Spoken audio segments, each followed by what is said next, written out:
తీసుకోండి, పాటల్లో తీసుకోండి, సాయించి కలతో మాట్లాడండి, రావాల్సిన దర్శనం తీసుకోండి. చేస్తున్నాము, ప్రార్థిస్తున్నాం తండ్రి. ఆమేన్.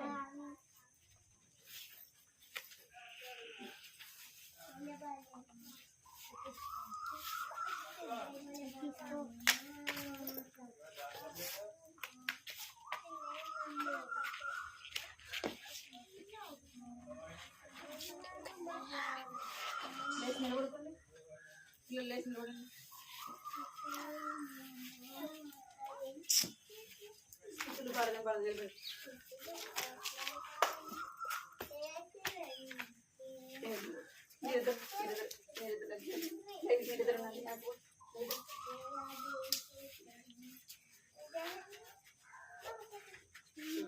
ఉండాలి, మీరిద్దరు ఉండాలి. స్కూల్లో లైన్ కూర్చుంటారు కదా, ఎట్లా కూర్చుంటారు? ఇద్దరు కూర్చుంటారా, ముగ్గురు కూర్చుంటారా? స్కూల్లో లైన్ కూర్చుంటారు కదా, అట్లనే ఇక్కడ కూడా ఉండాలి. సరేనా? స్తుతులు పాడదాం. సరేనా? ఎవరు అలా చేస్తే వాళ్ళకి చాక్లెట్ ఉండదు, బిస్కెట్ ఉండదు. స్తుతులు పాడేదాం యేసు ప్రభునకు, సమస్తమిచ్చిన సృష్టికర్తకు. స్తుతులు పాడేదాం యేసు ప్రభునకు, సమస్తమిచ్చిన సృష్టికర్తకు. మరణమును జయించిన యేసు ప్రభువును ఆరాధించి పూజింతుము. రారాజును మరణమును జయించిన యేసు ప్రభువును ఆరాధించి పూజింతును. రారాజును స్తుతులు పాడేదాం యేసు ప్రభునకు, సమస్తమిచ్చిన సృష్టికర్తకు. నా కళ్ళు చెవులు ముక్కులు వస్తా, నా కళ్ళు చెవులు ముక్కు నోరు యేసు కోసమే, నా చేతులు కాలు దేహమంతా యేసు కోసమే. నా కళ్ళు చెవులు ముక్కు నోరు యేసు కోసమే, నా చేతులు కాలు దేహమంతా యేసు కోసమే. పరిశుద్ధత నాకీయుమా, పరిశుద్ధత నాకీయుమా. పాటలు పాడి నాట్యమాడేదం, పాటలు పాడి నాట్యమాడేదం. పే పే పే పే పే పే పే పే డుమ్ డుమ్ డుమ్ డుమ్ డుమ్ డుమ్ డుమ్ డుమ్ లా లా లా లా లా లా లా లా.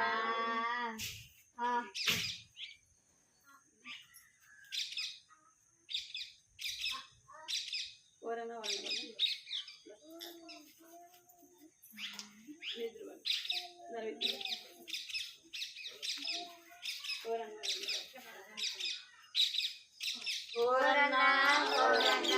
యేసుకు సాటి లేరన్నా లేరన్నా, యేసే దైవం చూడన్నా చూడన్నా. చరిత్రలోనికి వచ్చాడన్నా వచ్చాడన్నా, పవిత్ర జీవము తెచ్చాడన్నా తెచ్చాడన్నా. చరిత్రలోనికి వచ్చాడన్నా వచ్చాడన్నా, పవిత్ర జీవం తెచ్చాడన్నా తెచ్చాడన్నా. ఆది దేవుడు అద్వితీయుడు, ఆదరించును ఆదుకొను. ఆది దేవుడు అద్వితీయుడు, ఆదరించును ఆదుకొను. ఓరన్నా ఓరన్నా, యేసుకు సాటి ఎవరు లేరన్నా లేరన్నా, యేసయ్య దైవం చూడన్నా చూడన్నా.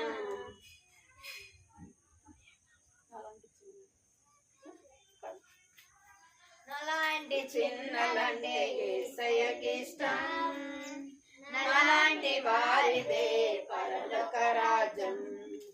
నాలాంటి చిన్నలంటే యేసయ్యకి ఇష్టం, నాలాంటి వారిదే పరలోక రాజ్యం.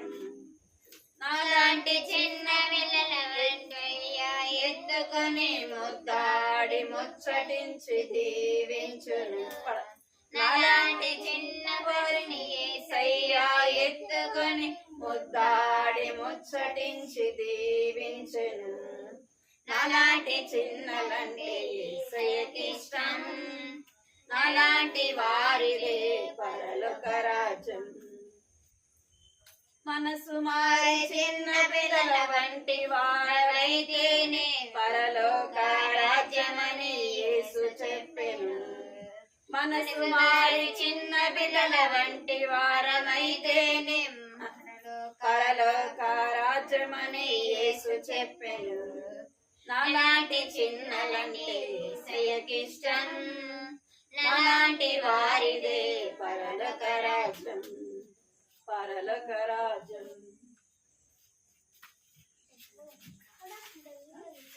అది ఆశ్చర్యకరుడు పన్నా ఆశ్చర్య దాదాపు పాడు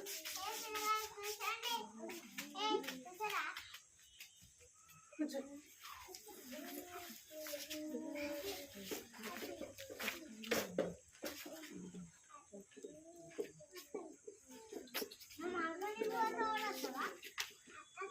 జరా జరా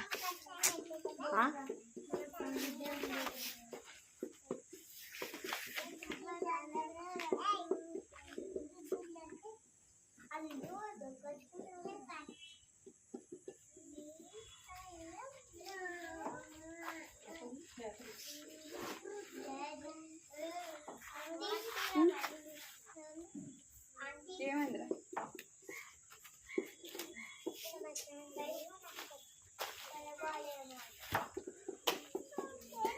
భలే భలే మాట పాడదామా? పాడదామా? ఒక పాట పాడదామా? పాట పాడి కథ వింది, సరేనా? వచ్చా మీకు అందరికీ అది భలే భలే మాట వచ్చా? బైబిల్ ఉందా మీ అందరి కాడ? అందరి కాడ ఉందా? సరే, బైబిల్ ఎత్తి పాడదాం, సరేనా? అందరు బైబిల్ ఎత్తి పాడు. భలే భలే మాట బంగారు మాట, బైబిల్లో మాట యేసు మాట. భలే భలే మాట బంగారు మాట, బైబిల్లో మాట యేసు మాట. నా జీవితాన నీ జీవితాన మరువని మాట యేసు మాట. నా జీవితాన నీ జీవితాన మరువని మాట యేసు మాట. భలే భలే మాట బంగారు మాట, బైబిల్లో మాట యేసు మాట. పోయినవారం మీరు కథ విన్నారా? వచ్చిన సండే స్కూల్కి ఎంతమంది వచ్చారు? పోయినవారం మీరు అందరు వచ్చినారా? ఏం కథ విన్నారు చెప్పాలి. ఎవరి గురించి విన్నారు? మోషేనా? ఎవరి గురించి విన్నారు కదా? కథ మీరు గుర్తు పెట్టుకోవాలి, కథ గుర్తు పెట్టుకోవాలి. కంటెత వాక్యాన్ని కూడా నేర్చుకోవాలి, సరేనా? కంటెత వాక్యాన్ని కూడా ఏం చేయాలా? నేర్చుకోవాలి. సైలెంట్గా ఉండాలి. చేతులు కట్టుకోండి. చేతులు కట్టుకుంటాము చేతులు కట్టుకోవాలి. పాట పాడతారు, చేతులు కట్టుకోవాలి. కట్టుకోండి. చేతులు కట్టుకుంటాము, మాట్లాడక ఉంటాము, భక్తితో కూర్చుంటాం, యేసుని సంధింప.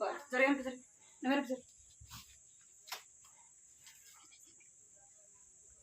కథ మీకు అబ్బాయి పేరు ఏం పేరు అంటే రాజకుమారుడు. ఏం పేరు? రాజకుమారుడు. రాజకుమారుడు అంటే రాజు యొక్క కుమారుడు కదా. ఏమంటారు రాజకుమారుడిని? వాళ్ళ నాన్న రాజు కాబట్టి కుమారుడి పేరు కూడా ఏమంటారు? రాజకుమారుడు అంటారు. అంటే రాజు తర్వాత రాజు లాంటి వాడు కదా, అవునా కదా? బాబు పేరు రాజా కుమారుడు అన్నమాట. అయితే రాజకుమారుడు ఎలాగుండాలా? రాజకుమారుడు లాగుండాలా? దాసుడు లాగుండాలా? దాసుడిలాగా ఉండాలా? రాజకుమారుడు. ఆ? రాజు రాజు ఎవరికైనా దాసుడిగా ఉంటాడా? ఆ? ఏం చేస్తాడు? రాజు అందరికీ ఆజ్ఞాపించేవాడుగా ఉంటాడు కదా. అది చేయండి, ఇది చేయండి, అక్కడికి వెళ్ళండి, ఇక్కడికి వెళ్ళండి, అవి తీసుకురండి, ఇవి తీసుకురండి అని చెప్తాడు కదా. అవునా కదా? ఆ? రాజు అందరికి చెప్తాడు కానీ అందరు వచ్చి రాజు చెప్తారా? చెప్పరు కదా. ఆ, అట్లా బాబు పేరు ఏం పేరు అంటే రాజా కుమారుడు. అంటే రాజకుమారుడు, రాజు తర్వాత రాజు. రాజు కుమారుడు ఎప్పుడు కూడా దాసుడు కాడు. అయితే ఇక్కడ వినాలి, మీరు చేతులు కట్టుకోండి. మీరు ఎవరిని ఎవరు తాకద్దు. మీరు ఎవరిని ఎవరు కూడా తాకకూడదు. వెనక జరుగు, వెనక జరుగు, చేతులు కట్టుకోండి. అయితే విక్కీ చేతులు కట్టు. అయితే ఇక మనము దేవుడు యేసు ప్రభు రాజులకు రాజు కదా. యేసు ప్రభు ఎవరు? రాజులకు రాజు, ప్రభులకు ప్రభువు. ఆయన సర్వాధికారి అయిన దేవుడు కదా. ఎవరంట? సర్వాధికారి అయిన దేవుడు. సమస్తాన్ని సృష్టించినవాడు. ఏం చేసినంట? సమస్తాన్ని సృష్టించిన వాడు, సమస్తం మీద అధికారం కలిగిన వాడు, సమస్తాన్ని ఆయన ఏలుచున్న దేవుడు. అయితే దేవుడు మనల్ని ఎలాగ చేశాడు అంటే మనం ఎలా ఉండాలని ఆయన ఇష్టపడుతున్నాడంట. చదువు కట్టుకోవాలా? యేసుప్రభు మనం ఎలా ఉండాలని కోరుకుంటున్నాడంట ఆయన. మనము కూడా ఆయన రాజులకు రాజు, ప్రభులకు ప్రభు గనక మనం ఎవరమే అంటే దేవుని యొక్క కుమారులము, కుమార్తెలము. అంటే దేవుని పిల్లలము. మనం ఎలా ఉండాలని ఇష్టపడుతున్నాడంట అంటే మనము కూడా రాజకుమారులాగా ఉండాలని ఇష్టపడుతున్నాం. రాజకుమారులు ఎలా ఉంటారంటే స్వతంత్రులుగా ఉంటారన్నమాట. వారి మీద ఎవరు కూడా అధికారము చేయరు. అర్థమైందా మీకు? మనము కూడా అలాగ ఉండాలని దేవుడు ఏం చేస్తున్నాడు? ఇష్టపడుతున్నాడు. అయితే మనము ఏమై ఉన్నామంటే మొదట దేవుడు ఎవరిని కలుగజేశాడు చెప్పాలి. మొదట ఇద్దరిని సృష్టించాడు. ఎవరిని? ఆదాముని అవ్వని కలుగజేశాడు. వారిద్దరికి కూడా దేవుని మాట వినేంత వరకు, దేవుడు చెప్పింది చేసేంత వరకు వారు ఎలాగుంటూ వచ్చినారంటే సంతోషంగా ఉంటూ వచ్చినారు. ఇక్కడ చూడాలి మీరు కోసం. ఎట్లా ఉన్నారంట? దేవుని మాట విన్నప్పుడు వారు ఎంతో సంతోషంగా ఉంటూ వచ్చినారు, ఎంతో ఆనందంగా ఉంటూ వచ్చినారు. వారిలో ఏమి లేదండి. ఇక్కడ చూడాలి మీరు. మందిరా కొడతానండి. ఇప్పుడు ఏమి లేదు వారిలో. దుఃఖము లేదు, బాధ లేదు. వారి మీద ఎవరు అధికారము చేసేవారు కాదు. వారి ఇష్టంగా వారు తోటలోకి వెళ్ళేవాళ్ళు, వారికి ఇష్టం వచ్చినట్టు పళ్ళు కోసుకొని తినేవాళ్ళు. ఎంతో సంతోషంగా, ఎంతో ఆనందంగా ఆ యొక్క ఏదోని తోటలో ఉండేవాళ్ళు. అయితే వారు ఏం చేస్తూ వచ్చినారంటే అవ్వ ఏం చేస్తూ వచ్చింది? ఎవరి మాట వింది? దేవుని మాట వినకుండా ఎవరి మాట వినింది? సాతాను మాట వినింది, సర్పము మాట వినింది అన్నమాట. ఆ యొక్క మాట వినుట ద్వారా ఆమె ఏమైపోయింది? పాపములో పడిపోయింది కదా. ఏమైపోయింది? పాపములో పడిపోయింది. పాపం చేయవాడు దేనికి దాసుడు అంట? పాపానికి దాసుడు. ఎవరు? ఇక్కడ ఉంది చూడండి, చదవండి. ఎవరైనా గట్టిగా చదవండి. యేసు చెప్పెను, పాపము చేయవాడు, పాపము చేయవాడు పాపమునకు దాసుడు. ఎవరంట? పాపము చేయి ప్రతి వాడు కూడా దేనికి దాసుడు అంట? ఇక్కడ చూడాలి. దేనికి దాసుడు? పాపానికి దాసుడు. ఇక్కడ ఈ బాబును చూడండి. పాపం ఏం చేస్తుంది? తనని పట్టుకుని ఉంది. ఏం చేస్తుందంట? పాపం దాన్ని ఏం చేస్తుంది? పట్టుకుని ఉంది. అంటే సాతాను తన మీద ఏం చేస్తున్నాడంటే అధికారము చేస్తున్నాడు. తను కట్టేస్తున్నాడు కదా.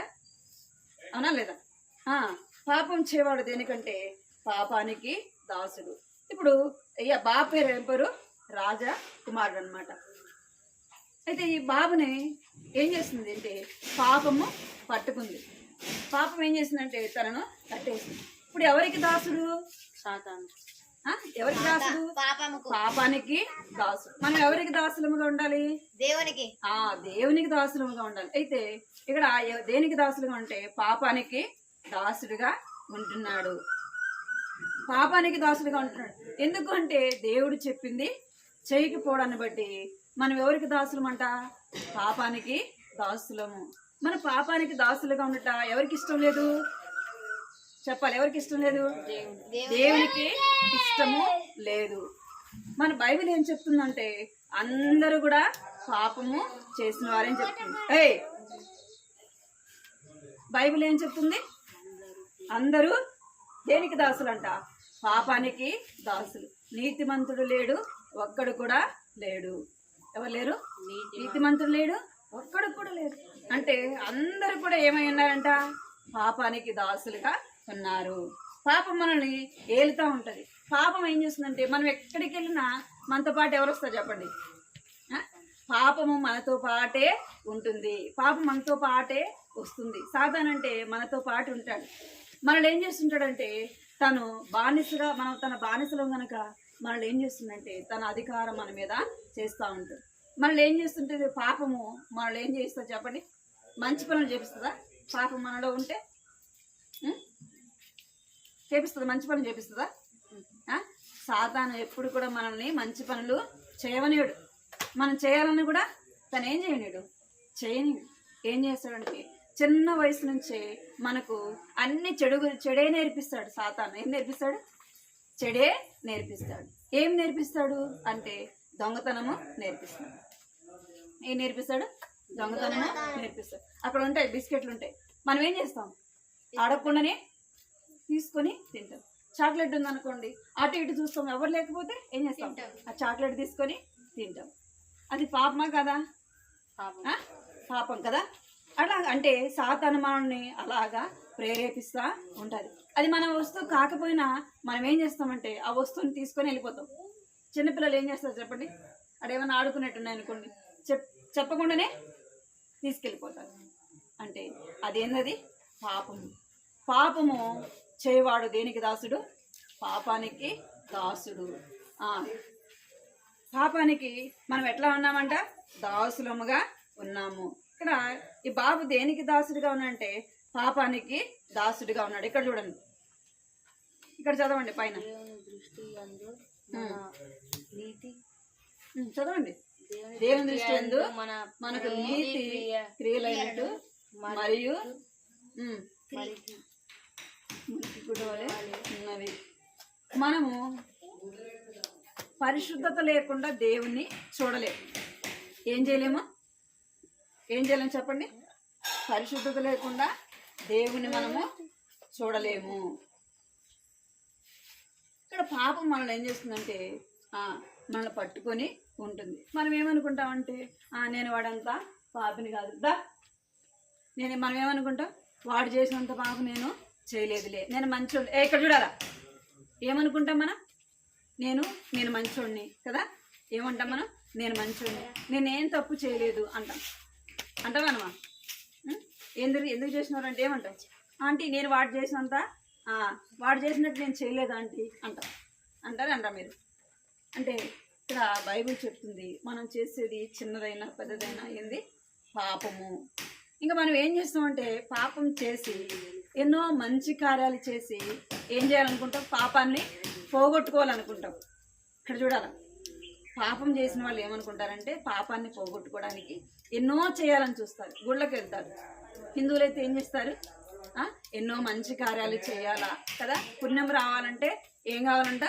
ఎన్నో మంచి కార్యాలు చేయాలనుకుంటారు. గుళ్ళకి వెళ్తారు కదా, గుళ్ళలో ఏమేమో చేస్తారు. ఇంకేం చేస్తారు? నదులలోకి పోయి పుణ్యక్షేత్రాలకు పోయి ఏం చేస్తారు? స్నానాలు చేస్తారు. ఇక్కడ ఈయన ఏం చేస్తున్నాడు? స్నానము చేస్తున్నాడు. అంటే ఏదో మంచి క్రియలు చేసి ఏం పోగొట్టుకోవాలని? దేన్ని పోగొట్టుకోవాలని? పాపాన్ని పోగొట్టుకోవాలని ఆయన ఏం చేస్తున్నాడంటే ఆ యొక్క నదిలోకి వెళ్ళి ఏం చేస్తున్నాడు? స్నానము చేస్తున్నాడు. ఇంకా కొంతమంది ఏం చేస్తారు? పుణ్యక్షేత్రాలకు వెళ్ళి స్నానం చేస్తే నా పాపం పోతుందని అంటారు. ఇంకేం చేస్తారంటే ఆ గుడికి వెళ్ళి నేను పూజ చేస్తే నా పాపం పోతుంది అనుకుంటారు. ఇంకేం చేస్తారంటే కొంతమంది పేదవాళ్ళకి, అనాథలైన వారికి, దిక్కులేని వారికి ఏం చేస్తారు? అన్నం పెట్టడం, వారికి ఏదైనా సహాయం చేస్తే నేను మంచి చేస్తున్నాను అనుకుంటారు. అది వారిని దేవుని రాజ్యంలో చేరుస్తుందా? ఇక్కడ రాయబడింది, దేవుని దృష్టి యందు మన నీతి ఎలాంటిదంట? మురికి పేలికల వంటిది. మన నీతి అంతా కూడా ఏమైందంట? మురికి పేలిక లాంటిది, అంటే మురికి గుడ్డ లాంటిది. ఎలాంటిదంట? ఇక్కడ చూడాలి మీరు. ఏమైందంట? మురికి గుడ్డ లాంటి వారి. అంటే మనము సొంత ప్రయత్నాల ద్వారా మన పాపాన్ని పోగొట్టుకుంటామా? మనం ఒక దొంగతనం చేసామనుకోండి, లేదా ఒక తప్పు చేసాం, ఆ దొంగతనం చేసిన దొంగతనాన్ని ఆ యొక్క శిక్షత నుంచి తప్పించుకోవాలంటే మన వల్ల అవుతుందా? కాదు. అంటే మనం చేసిన తప్పును మనం ఏం చేస్తామంటే దాన్ని పోగొట్టుకోవాలా, దాన్ని ఎలాగైనా మాపివేసుకోవాలనుకుంటాం. అది మన వల్ల కాదు. మన క్రియలన్నీ ఎలా ఉన్నాయంట? మురికి గుడ్డ లాంటివి, మురిక తేలిక లాంటివి. మన పాపాన్ని మనం పోగొట్టుకోలేము. అర్థమైందా? మన పాపాన్ని మనము పోగొట్టుకోలేము, మన పాపాన్ని మనము తీసివేసుకోలేము. ఇక్కడ రాయబడింది చూడండి, మీరు శుద్ధి చేయుదురు గాని మీ అంతరంగము చెడుతనంతో నిండి ఉన్నది. ఇక్కడ ఏం చేస్తున్నారంటే, ఏం చేస్తున్నారు? ఆయన ఏం చేస్తున్నాడు? స్నానము చేస్తున్నాడు. స్నానం చేయడం ద్వారా ఏం మురికిపోతుంది? ఎక్కడ చూడాలా? స్నానం చేయడం ద్వారా ఏం మురికిపోతుంది? శరీరానికి మురికి పోతుంది. ఆత్మకున్న మురికి పోతుందా? హృదయానికి అంటుకున్న పాపం పోతుందా? పోదు. అంటే మనం దొంగతనం చేసి వచ్చి స్నానం చేస్తే సరిపోయేది అనుకుంటే పోతుందా అది? మనం చేసిన తప్పు పోదు. అర్థమైందా మీకు? అంటే మనం చేసే స్నానము ఏది శుద్ధి చేస్తున్నాము? మన శరీరాన్ని శుద్ధి చేస్తున్నాం. హృదయం అయితే ఎలాగుంది? పాపముతో ఉంది. ఇప్పుడు వచ్చినావు, ఎక్కడ చూస్తున్నావు? ఇక్కడ చూడు. దేన్ని శుద్ధి చేస్తున్నాం? మన చేతులు, కాళ్ళు, మన దేహాన్ని శుద్ధి చేస్తున్నాం. కానీ ఆత్మలో ఏముంది? హృదయంలో పాపము ఉంది. ఈ పాపం పోవాలంటే మన వల్ల అవుతుందా? మన హృదయంలో ఉన్న పాపం పోవాలంటే మన వల్ల అవుతుందా? నేను దొంగతనం చేశాను, నన్ను క్షమించండి అంటే క్షమిస్తారా ఎవరన్నా? క్షమిస్తారా? నేను హత్య చేశాను, నన్ను క్షమించండి, నన్ను చేర్చుకోండి అంటే చేర్చుకుంటారా? ఎవరు కూడా మన దగ్గరికి కూడా తీసుకోరు మనం ఏదైనా తప్పు చేస్తే. అంటే ఇక్కడ శరీరాన్ని శుద్ధి చేస్తున్నాడు కానీ ఆత్మను శుద్ధి చేసుకోలేని స్థితిలో ఉన్నాడు. పాపం ఏం చేస్తుంది? దాన్ని ఏం చేస్తుంది? పట్టుకొని ఉంది కదా. తన నదిలోకి వెళ్ళినా, గుడికి వెళ్ళినా, ఎక్కడికి వెళ్ళినా పాపం ఏం చేస్తుంది? తనని పట్టుకొని ఉంది. మన పాపం వాళ్ళు ఏం చేస్తుందంట? పట్టుకుంటుంది.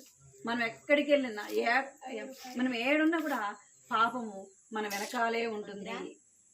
అర్థమైందా? పాపం ఏం చేస్తుంది? మన వెనకాలే మనతో పాటు ఉంటుంది.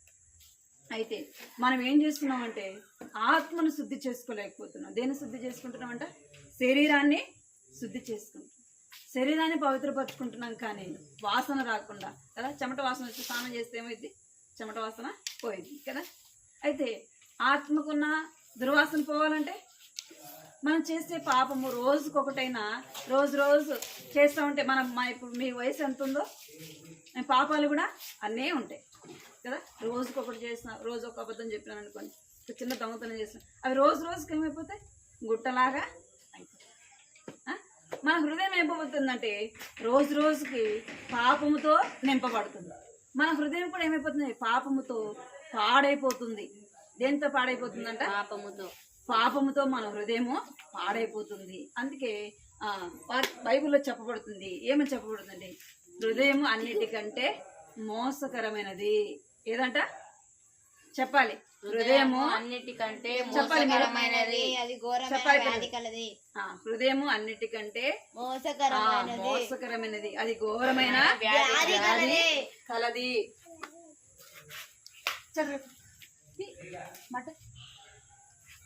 హృదయం ఏమంట? అన్నిటికంటే మోసకరమైనది, పాపంతో నింపబడింది, అది ఘోరమైన వ్యాధి కలది. అందరూ కూడా పాపం చేసి ఏం చేస్తున్నారంట? దేవుని మహిమను పొందలేకపోతున్నారు. పాపములతో ఉన్న మనము ఎక్కడికి వెళ్ళము? పరలోకానికి. చెప్పండి. మనం పాపముతో ఉంటే దేవుడు మన దగ్గరికి రాడు. మన హృదయంలో పాపం ఉంటే ఎవరు రారు మన దగ్గరికి? దేవుడు రాడు. ఇంకా మన హృదయం పాపంతో ఉంటే దేవుడు మనతో మాట్లాడు. అర్థమైందా? మన హృదయంలో పాపం ఉంటే దేవుడు మన దగ్గరికి రాడు, మనతో మాట్లాడు. మీ దగ్గర దుర్వాసన వస్తుంది అనుకోండి, స్నానం చేయలేదు ఒక 2 రోజులు 2-3 రోజులు, మీ ఫ్రెండ్స్ ఎవరన్నా వచ్చి పక్కన కూర్చుంటారా? అరే చాలా మంచి వాసన వస్తుందిరా అంటాడు ఎవడన్నా? అంటాడా? కట్టడాలే అంటాడా? మీ పక్కన వచ్చి కూర్చుంటాడా? వాసన వస్తే కూర్చుంటాడా? కూర్చుంటాడా? వాసన తంగా వాడి దగ్గరికి మనం దగ్గరికి వస్తున్నాడు, వాసన వస్తుంటే రే దూరం పో, నీ దగ్గర వాసన వస్తుంది అంటాడు. అవునా కదా? అయితే మన హృదయం కూడా ఎలాగుందంట? పాపముతో దుర్వాసనతో ఉంది. అయితే మనుషులు మనల్ని వద్దని దూరం తోసేస్తారు. ఎవరు దోసివేయరు? యేసయ్య తోసివేయరు. ఎప్పుడు దోసివేయడంటే మనం యేసయ్య దగ్గరికి వచ్చి యేసయ్యని ఏమడగాలి? ఇక్కడ మీరు చేతులు కట్టుకొని ఇక్కడ చూడమని చెప్తున్నాడు కదా. మీకు ఎవరికి చాక్లెట్ లేదు, ఇక్కడ చూడాలి. ఎవరి దగ్గరికి రావాలి? మనము దేవుని దగ్గర, యేసయ్య దగ్గరికి రావాలి. యేసయ్య నేను పాపిని, ఏమడగాలి? యేసయ్య నేను పాపిని, యేసయ్య నా పాపాలు క్షమించేసయ్య అని బైబిల్ చెప్తుంది. అందరూ పాపం చేశారంటుంది. నేను కూడా పాపం చేశాను, నేను కూడా ఏం చేస్తున్నాను? పాపంలోనే ఉన్నాను. యేసయ్య నా పాపాలు క్షమించండి, నీ రక్తంతో నా పాపాలు కడిగి వేయండి, నన్ను నీ బిడ్డగా చేసుకోండి. ఏమని అడగాలి? నన్ను నీ బిడ్డగా చేసుకోండి యేసయ్య. నా పాపాన్ని నేను తీసివేసుకోలేను. మన పాపాన్ని మనం తీసేసుకుంటామా? తీసేసుకోలేం. కాబట్టి మనకు సహాయం కావాలి. ఏం కావాలి? సహాయం. మీకు ఏదైనా చిన్నపిల్లలు అనుకోండి, ఏదైనా మురికి అంటింది, వారికి ఎవరు సహాయం చేయాలి? మమ్మీ సహాయం చేయాలి కదా. మమ్మీ వచ్చి ఏం చేయాలి? వారికి సోప్ పెట్టి స్నానం చేయించాలి. వాళ్ళు చేసుకుంటారా స్నానము? చేసుకుంటారా? మీరు చిన్నపిల్లలు చేసుకుంటారా? వచ్చి వాళ్ళకి స్నానం చేయడం రాదు కదా. వారికి ఎవరైనా సహాయము చేయాలి. అట్లనే మన పాపము కడిగి వేసుకోవాలంటే, మన పాపం తీసివేసుకోవాలంటే మన వల్ల కాదు, మనకు సహాయము అవసరము. ఎవరు సహాయం కావాలి? మనం పాపలం కదా, మనం అందరూ పాపలే. మనుషులందరూ కూడా ఎవరమంట? ఎవరు?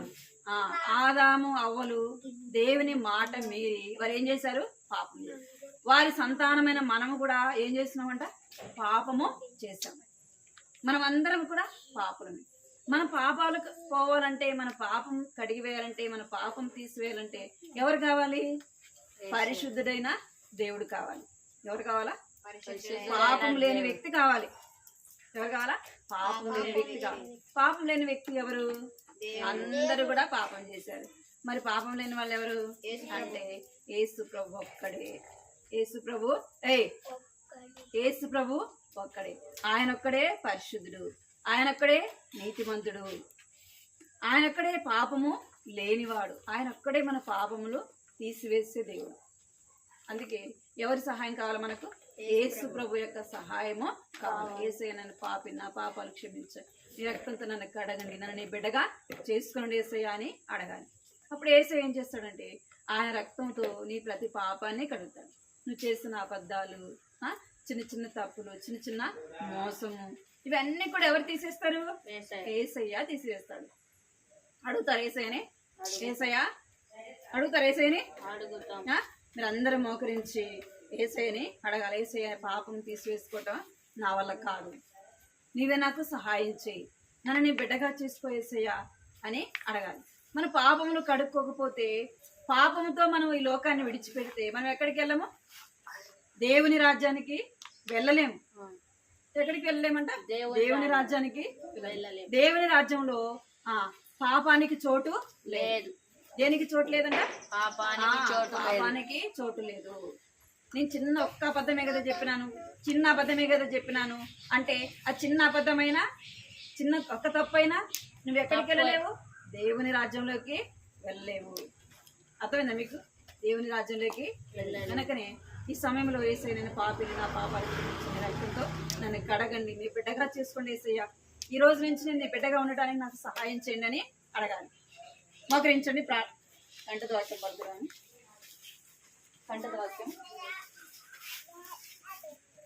కంటతో వాక్యము చెప్తాను. పాడు.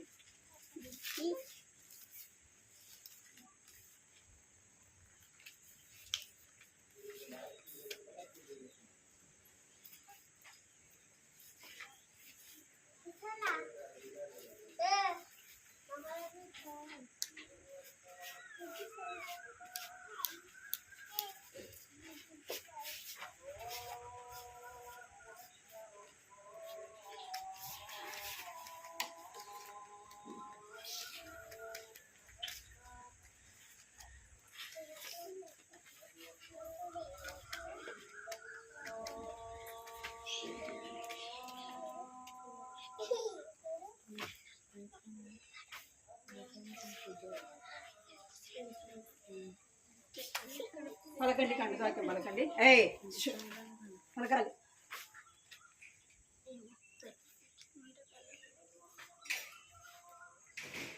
మేమందరము పలకండి. మేమందరము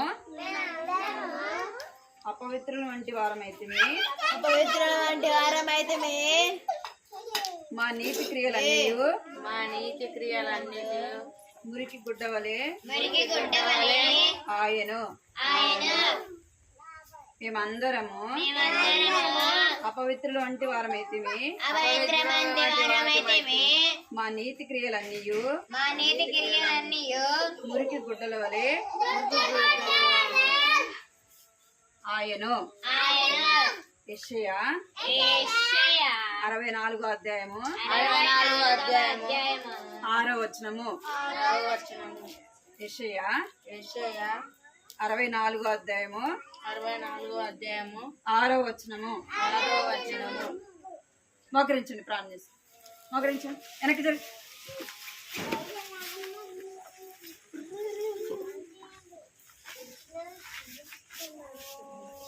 ఒకరి కళ్ళు మూసుకోండి. అందరు నాలుగు పైకి మోకరించండి. పైకి మోకరించండి. పైకి ఇట్లా పైకి మోకరించాలా. కళ్ళు మూసుకోవాలి. చెప్పినా కానీ ఇందాక ప్రార్థన చేసుకోవాలని మీరందరూ కూడా కళ్ళు మూసుకొని ప్రార్థన చేస్తారు. యేసయ్య నా పాపాలు క్షమించండి, నీ రక్తంతో నన్ను కడగండి, మీ బిడ్డగా చేసుకోనని అందరూ కళ్ళు మూసుకోవాలా. వినపడుతున్నారా నేను చెప్పేది? కళ్ళు మూసుకొని చెప్పాను, అయిపోయింది. కళ్ళు మూసుకున్నాను. యేసయ్య మీకు వందనాలు స్తోత్రాలు చెల్లిస్తున్నాను తండ్రి. సమయాన్ని బట్టి మిమ్మల్ని స్తుతిస్తూ గణపరుస్తున్నాం ప్రభావ. మీకు వేలాది వందనాలు చెల్లిస్తున్నాం తండ్రి. ఆయన తండ్రి ఈ దినం ప్రభావ సాయంత్రం సమయంలో ప్రభావ నీ సన్నిధిలో చేరి మిమ్మల్ని స్తుతిస్తూ గణపరుస్తున్నాం ప్రభావ. మీకు వందనాలు చెల్లిస్తున్నాం. దొరిగా నాకు బట్టి వందనాలు చెల్లిస్తున్నాం. విగ్రహంగా జరిగిన సందేశం పరిచయం నైనా మీరు దీవించండి, ఆశీర్వదించిన నా బిడ్డలు వచ్చిన వారిని బట్టి వందనాలు చెల్లిస్తున్నాం తండ్రి. ఇంకా అనేక మంది చిన్న బిడ్డలు ఉన్నప్పటికీ ప్రభావ నీ సన్నిధికి వారు రాలేకపోతే వచ్చినారు తండ్రి. వారిని క్షమించండి ప్రభావ, కనికరించండి తండ్రి. జ్ఞాపకం తీసుకొని సన్నిధిలో ప్రార్థిస్తున్న పాడే పాటలు సహాయపడుతూ వచ్చినారు. కథ ద్వారా కూడా ప్రభావ మీరు మాట్లాడుతూ వచ్చినారు తండ్రి. దేవానికి ఎంతో వందనాలు చెల్లిస్తున్నాం. కనికరించండి, కృప చూపించండి. బిడ్డలు ఏదైతే విన్నారో ప్రభావ వారి హృదయాల్లో భద్రపరచుకుంటూ సహాయించండి.